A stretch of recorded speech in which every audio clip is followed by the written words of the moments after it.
Hi ಎಲ್ಲ ನನ್ನ ಸ್ನೇಹಿತರಿಗೆ ಕೂಡ ನಮಸ್ಕಾರ. ಪ್ರೀತಿ ಹ್ಯಾಶ್ ಕನ್ನಡತಿ ಚಾನಲ್ಗೆ ಸ್ವಾಗತ. ಇವತ್ತಿನ ವಿಡಿಯೋ ಏನಪ್ಪ ಅಂತ ಹೇಳಿದರೆ, ಉಡುಪಿಯ ಸ್ಟೈಲ್ ಫಿಶ್ ಫ್ರೈ ಮಾಡೋದು ಹೇಗೆ ಅಂತ ನೋಡೋಣ. ಉಡುಪಿ ಹೇಳಿದರೆ ಫಿಶ್ಶಿಗೆ ಫೇಮಸ್ ಅಲ್ವಾ, ಹಾಗೆ ಅಲ್ಲಿನ ರೀತಿಯ ಫಿಶ್ ಫ್ರೈ ಮಾಡೋದು ಹೇಗೆ ಅಂತ ನಾವು ನೋಡೋಣ. ಯಾರೆಲ್ಲ ನನ್ನ ಚಾನಲ್ನ ವೀಡಿಯೋಸನ್ನು ಸಬ್ಸ್ಕ್ರೈಬ್ ಮಾಡದೆ ನೋಡ್ತಿದ್ದೀರಾ, ಪ್ಲೀಸ್ ಸಬ್ಸ್ಕ್ರೈಬ್ ಮಾಡ್ಕೊಳ್ಳಿ. ಇವತ್ತು ನಾನು 4 ಬಂಗುಡೆ ಫಿಶನ್ನು ತೆಗೆದುಕೊಂಡಿದ್ದೀನಿ. ನೀವು ಯಾವ ಫಿಶ್ ಕೂಡ ತಗೊಳ್ಬೋದು. ನಾನು 4 ಬಂಗುಡೆ ಫಿಶನ್ನು ತಗೊಂಡಿದ್ದೇನೆ. ಮತ್ತು ಇದಕ್ಕೆ ಏನೆಲ್ಲ ಬೇಕು ಅಂತ ಹೇಳಿದರೆ, ಕರಿಬೇವಿನ ಎಲೆ ಒಂದು 4ರಿಂದ 5 ತಗೊಂಡು ಅದನ್ನು ಸಣ್ಣ ಸಣ್ಣ ಕಟ್ ಮಾಡಿ ಇಟ್ಕೊಂಡಿದ್ದೇನೆ.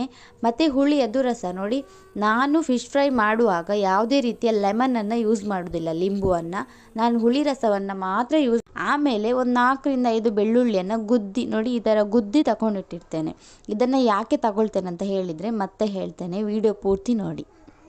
ಇವಾಗ ಮಸಾಲಕ್ಕೆ ಅರುಣಾ ಸವರದ್ದ ಫಿಶ್ ಫ್ರೈ ಮಸಾಲವನ್ನು ನಾನು ಹಾಕ್ತೇನೆ. 3 ಸ್ಪೂನಷ್ಟು ಹಾಕ್ತೀನಿ.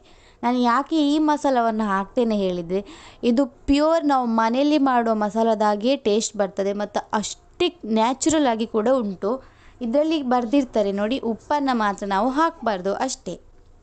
ನಾನು 3 ಸ್ಪೂನ್ ಈ ಮಸಾಲವನ್ನು ತಗೊಂಡು ಸ್ವಲ್ಪ ಗರಂ ಮಸಾಲವನ್ನು ಆ್ಯಡ್ ಮಾಡ್ತೇನೆ ನೋಡಿ.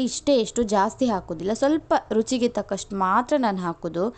ಮತ್ತು ಶುಂಠಿ ಬೆಳ್ಳುಳ್ಳಿ ಪೇಸ್ಟನ್ನು ನಾನು ಜಾಸ್ತಿ ಹಾಕ್ತೀನಿ. ಯಾಕೆ ಹೇಳಿದರೆ, ನಾವು ಯಾವುದೇ ರೀತಿಯ ನಾನ್ ವೆಜ್ಜನ್ನು ಮಾಡುವಾಗ ಶುಂಠಿ ಬೆಳ್ಳುಳ್ಳಿ ಪೇಸ್ಟನ್ನು ಜಾಸ್ತಿ ಹಾಕಬೇಕು. ಆಗ ನಮಗೆ ಫ್ಲೇವರ್ ಜೊತೆಗೆ ಟೇಸ್ಟ್ ಕೂಡ ಬರ್ತದೆ, ಆಯಿತಾ. ಈಗ ಹುಳಿ ರಸವನ್ನು ಹಾಕಿ ಚೆನ್ನಾಗಿ ಮಿಕ್ಸ್ ಮಾಡ್ತೇನೆ ನೋಡಿ.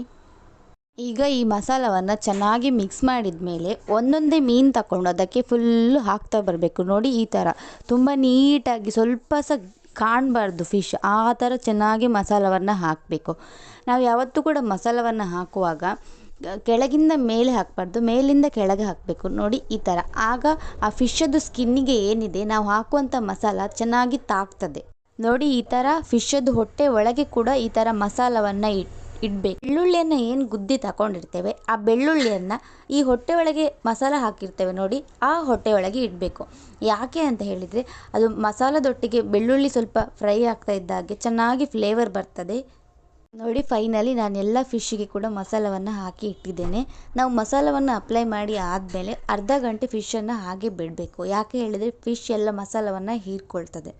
ಅದಕ್ಕೆ ಸ್ವಲ್ಪ ಆಯಿಲನ್ನು ಹಾಕಿ ಒಂದು ಸ್ವಲ್ಪ ಕರಿಬೇವನ್ನು ಹಾಕಿ ಅದನ್ನು ಬಿಸಿ ಆಗಲಿಕ್ಕೆ ಬಿಡಬೇಕು. ಬಿಸಿ ಆದಮೇಲೆ ನಾವು ಫಿಶನ್ನು ಹಾಕಬೇಕು. ನಾನು ಫಿಶ್ಶಿಗೆ ರವವನ್ನು ಹಾಕ್ತೇನೆ ನೋಡಿ.